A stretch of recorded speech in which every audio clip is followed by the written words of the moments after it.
Radio city podcast. Radio city Shiv कथा।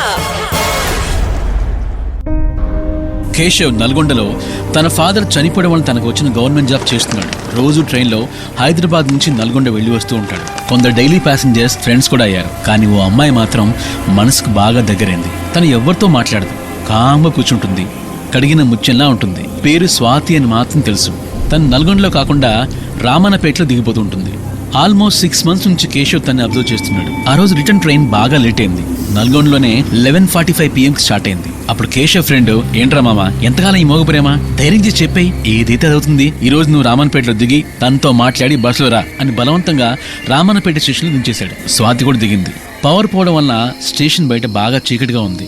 Time రాత్రి 12 గంటలు దాటింది. స్వాతి స్టేషన్ నుంచి రైట్ టర్న్ తీసుకుని చీకట్లో ధైర్యంగా వెళ్తుంది. వెనకే కేశవ్. కాసేపటికి నిర్మానుష్యంగా ఉండే ప్రాంతంలో అడుగుపెట్టింది. అవి ఓల్డ్ రైల్వే క్వార్టర్స్. ఏదో చప్పుడికి వెనక్కి తిరిగింది స్వాతి. కేశవ్ చటుక్కున చెట్టు పక్క దాక్కున్నాడు.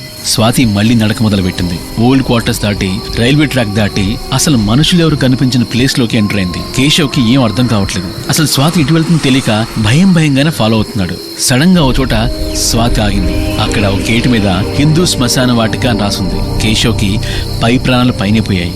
అసలు స్వాతి మనిషా కాదా అన్న డౌట్ కూడా వచ్చింది. స్వాతి గేట్ తీసుకుని లోపలికి వెళ్ళింది. కేశవ్ నెమ్మదిగా గేట్ దగ్గరకు వచ్చి తొంగి లోపల చూశాడు. ఓ సమాధి ముందు నిలబడి ఉంది స్వాతి. ఇంతలో కేశవ్ కాళ్ల కింద ఎండుటాకులు చేసిన శబ్దానికి స్వాతి తిరిగి చూసింది.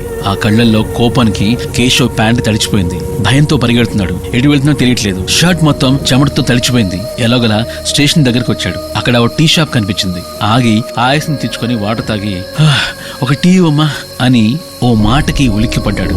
నువ్వు ట్రైన్ దిగాల్సింది కాదు కేశవ్, తప్పు చేశావు అని వికటహాసం చేస్తూ స్వాతి, కాదు అదో పిశాచం.